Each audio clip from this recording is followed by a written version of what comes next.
The movie begins with a young man named Gao lying unconscious in a wrecked car at the bottom of a cliff. Jing, a native village girl, stares at the car from a distance. A few moments later, Gao wakes up and leaves the car, stumbling across a stony terrain. He barely walks a few meters away from the crash site before Jing approaches and knocks him out with a stone. The scene shifts to 8 hours before the ghastly car accident. Gao, who is a gem hunter, is joined by Xiana, his dealer, and Qin, his technician, as the trio stands on a sidewalk. There, Gao spots two sketchy men in a car closely watching him from down the street and immediately realizes that they're hired thugs. Gao bids Xiana and Qin goodnight before entering his car and driving off. As he anticipated, the men also start up their engine and closely tail him. Gao hits the gas and speeds off, prompting a fierce car chase which causes the accident. Back in the present, Gao wakes up and finds himself in a primitive but strange village. Here, women are the dominant gender, as they hunt and provide for their families, while the men do chores and take care of the kids. Fathers are the homekeepers and cook the meals, while the mothers serve as guards and soldiers, protecting their husbands. The village is a secluded area completely cut off from the outside world, as they have no technology or knowledge of any scientific products. Gao also learns that Xing is the queen of the tribe, and is astonished to discover this. Initially, Gao disbelieves her, and assumes that the villagers are just nerdy cosplayers with great costumes and a perfect setup. He curses at Xing and the rest of the women, which annoys the beautiful tribe leader. Xing is pissed at his attitude and keeps Gao in a wooden cage as punishment. Later, Gao realizes that they are indeed real people, and decides to return to the city as soon as possible. However, Yun He, the tribe's astrologer, tells Gao that he can't leave the village without Xing's permission. After a few hours, Gao begs Xing to release him from the cage and take him to his car. Xing, though skeptical, decides to have mercy on him and obliges. The two head back to the crash site as Gao searches his car for useful supplies. Gao finds a metal bat in the trunk and playfully swings it around. Mistakenly, he hits Xing on the head, causing her to pass out on the floor. Gao seizes the golden opportunity to escape and wears a backpack as he runs into the nearby woods. A few minutes later, the car's fuel tank starts leaking, and soon, Xing is surrounded by a ring of blazing flames. The villagers spot the fire and quickly rush to the scene as they pour buckets of water to extinguish the flame. Gao hears the villagers screaming from the woods and feels guilty for leaving Xing behind. He rushes to the scene and pours a bucket of water on himself before entering the fiery ring and carrying Xing out of it. Right as they leave the site, the car explodes and the duo lands in a nearby pond, much to the villagers' relief. In the following scene, Gao is back in the village and finds his phone in his backpack. He plays a song on it, which attracts Xing's attention as she rushes into the room. Xing fears the strange device and tries to smash it, but Gao assures her that it is harmless. He offers her his earphones, and the duo listens to the music together as Xing falls asleep. Moments later,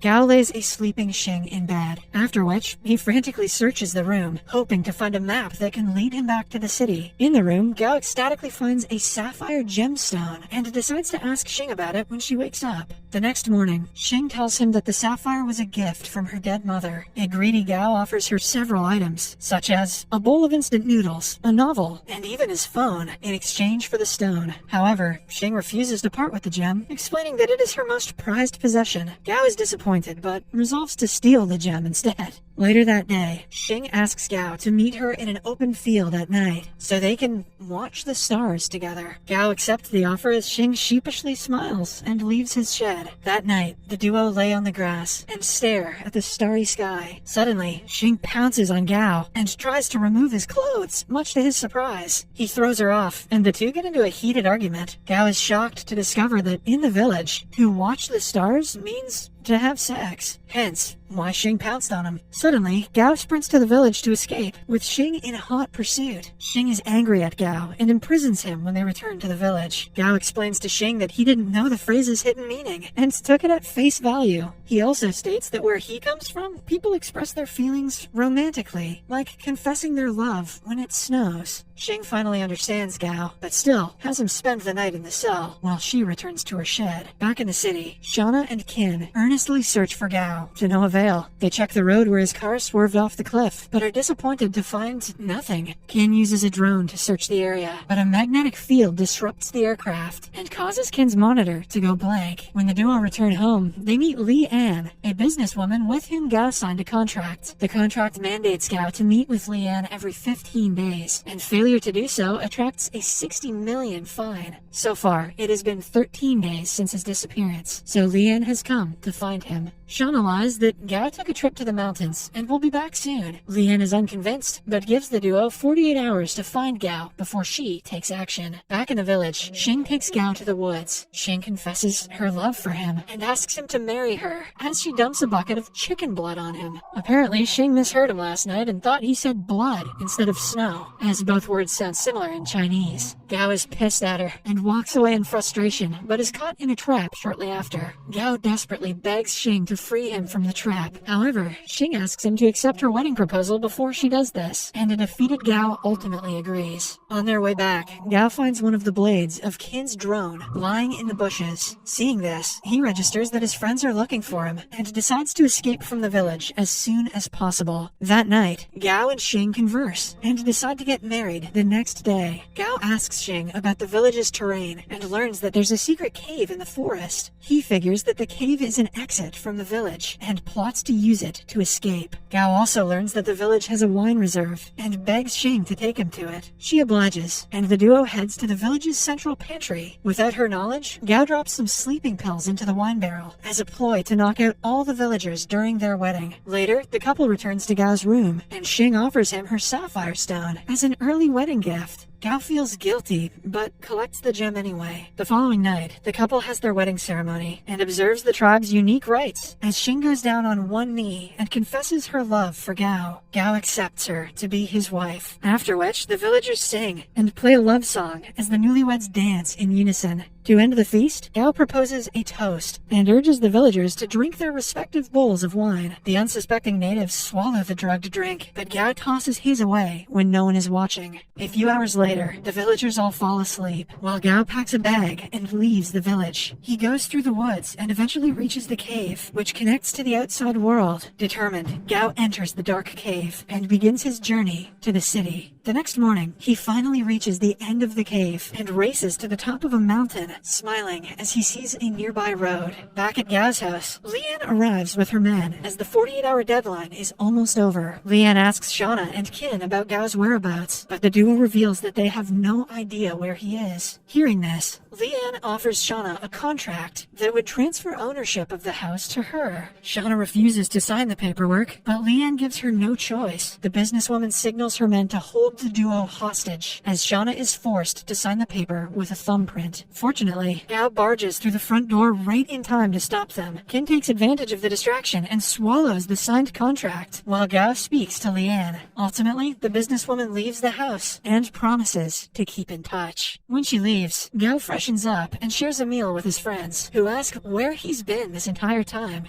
Gao wants to protect the villagers from the outside world, so he tactfully avoids their questions and lies to his friends. After their meal, Gao shows them the sapphire gem he got from Xing. The duo marvels at the stone in disbelief, as they haven't seen a sapphire of that size in years. Finally, Gao hands the gem to Shauna, alongside a soil sample from the village for testing. Later that day, the trio visits Gao's uncle, Wen, at a nursing home, and puts on a clown costume to entertain the elderly occupants. That doesn't look entertaining, that looks scary as hell. In the following scene, the villagers wake up and frantically search the area for Gao. Xing is heartbroken by his disappearance, and soon after figures that he escaped along with the gem. Overcome with sadness, she decides to go to the city to search for him. The villager's astrologer, Yun He, initially disapproves of her heading to the city. However, when Xing begs her, Yun He takes Xing to the cave's entrance and warns her to be careful of the city people before the queen departs. When Xing arrives at the city, she runs into Yi Tian, a famous astrology social media influencer who is searching for a female co-host. Xing's strange attire and quirky behavior pique his interest, and he offers to sign her to his company. Yi asks for her manager, but a confused Xing merely hands him a card that Gao left behind in the village. Yi finds a number on it and traces Gao to a nearby nursing home. At Xing's request, Yi drives her to the revealed location to look for Gao. When they arrive at the nursery, Gao spots Xing from a distance and runs before she sees him. He hides behind some bushes and observes observes Xing as she searches for him. Xing eventually gives up and walks towards the home's exit, but immediately turns around when she hears Gao sneeze from a nearby bush. Gao pops out with his clown costume, but Xing doesn't recognize him and merely watches as he jumps away. Sneezing bushes and clowns. The modern world must seem bananas to Xing. Moments later, Xing joins Yi in the car, and the duo drives away from the home. While conversing, Yi tells an ignorant Xing that clowns aren't real creatures, but are mere humans wearing masks. Xing is astonished by the revelation, and figures that the strange clown she saw at the home was indeed Gao. She begs Yi to return her to the nursery, and immediate influencer obliges. Sadly, when they reach the nursery, Gao and his friends are long gone, and Xing is left disappointed once again. Yi volunteers to take Xing to his house, but the tribe leader refuses and sits on a pavement in front of the nursery, declaring that she'll wait for Gao to return. Yi desperately tries to get her to leave, but she refuses and even remains seated under the pouring rain. Meanwhile, Gao feels guilty for hiding from Xing and gets Qin to find her location. A few minutes later, Qin informs him that Xing, together with Yi, is still at the nursing home. Gao thanks Qin for his help and immediately drives back to the nursery. There, Gao spots Xing sitting in the rain with Yi beside her. He pulls up in front of the duo and winds down his window. Xing is shocked to see him and immediately grabs him by his shirt. Gao frantically begs her not to punch him and comes up with an absurd lie, stating that it is wrong to hit people in the rain. Xing is naive, so she believes him and enters his car as he drives her back to his house. Immediately after they arrive, Xing points her crossbow at him, but Gao manages to calm her down and puts the weapon down. Xing asks Gao to return her sapphire. However, the cunning gem hunter distracts her by offering a cake. Xing tries the sugary treat and forgets about the stone, and she viciously munches on it, savoring its foreign taste. When she's done with her meal, Xing spends the rest of the day exploring the house as she adapts to the new environment. She shoots an arrow at the television set, thinking it to be a monster, but Gao explains that it's simply a gadget that can't hurt her. Xing is fascinated by the modern world and celebrates as she swings a punctured feather pillow, making a mess of his house. The following day, Shauna visits Gao and is shocked to find the living room in a mess. Shortly after, Xing approaches her while eating a bowl of instant noodles. Shauna snatches the dish from Xing and demands to know who she is and what her relationship is with Gao. Xing is pissed off by Shauna's attitude and grabs her by the face as the dealer screams in fear. Gao is woken up by the scream and rushes downstairs to find out what happened. He finds Shauna wrapped in a blanket with a cloth over her mouth. Gao quickly frees her and is horrified to learn that Xing is responsible. Shauna is furious and asks him who the strange-looking girl was. Immediately, Gao grabs Shauna and takes her to his room upstairs. Then he comes clean and reveals what happened when he went missing. Gao explains that Xing is the queen of a secluded matriarchal village where women rule and men are submissive. Shauna initially disbelieves him, but realizes he's telling the truth when Gao shows her Xing's native crossbow. In the living room, Xing hears a knock on the window and is shocked to find Yi outside the house. She rushes to the door and tries to open it, but can't figure out how. With Yi's direction, Xing finds the door handle, but uses brute force to turn it, thus breaking it. Eventually, she gives up trying to open the door and breaks it entirely. Gao and Shauna hear the sound of the crashing door and rush downstairs to find what happened. Gao is livid to find Yi in his home and drags him out before locking his gate. However, Yi refuses to leave and reveals that he knows Xing is from a secluded island. Gao is shocked to hear this and threatens Yi to stay away from her as he heads back to the house with Xing. The following day, Gao takes Xing to a fashion store to get some new clothes. Xing tries on some outfits while Gao steps out to give her some privacy. Outside, Gao is astonished to see Li An approaching from a distance and is scared to have her discover Xing. Hence, he immediately hides behind a wall and closely watches as the stern woman enters the store.